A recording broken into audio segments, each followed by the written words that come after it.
Gautam Buddha story. एक दिन गौतम बुद्ध अपने शिष्यों के साथ एकदम शांत बैठे हुए थे। उन्हें इस प्रकार बैठे हुए देख शिष्य चिंतित हुए कि कहीं वह अस्वस्थ तो नहीं है। एक शिष्य ने उनसे पूछा कि आज वह मौन क्यों बैठे हैं, क्या शिष्यों से कोई गलती हो गई है।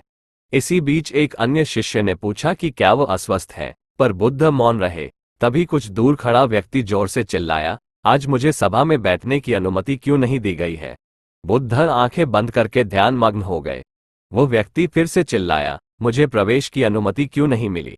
इसी बीच एक उदार शिष्य ने उसका पक्ष लेते हुए कहा कि उसे सभा में आने की अनुमति प्रदान की जाए। बुद्ध ने आंखें खोली और बोले, नहीं, वो अछूत है, उसे आज्ञा नहीं दी जा सकती। ये सुनकर शिष्यों को बड़ा आश्चर्य हुआ। बुद्ध उनके मन का भाव समझ गए और बोले, हाँ, वह अछूत है।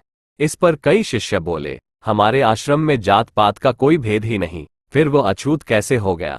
तब बुद्ध ने समझाया, आज वो क्रोधित होकर आया है।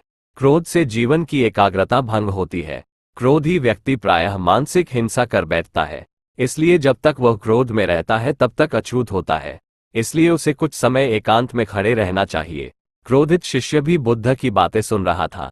पश्चाताप की अग्नि में तपकर वह समझ चुका था कि अहिंसा ही मनुष्य का महान कर्तव्य व परम धर्म है।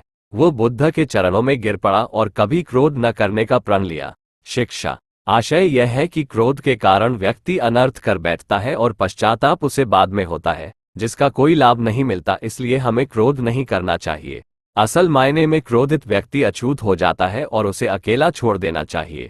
क्रोध करने से तन, मन और धन तीनों की हानि होती है। क्रोध से ज्यादा हानिकारक कोई और वस्तु नहीं है।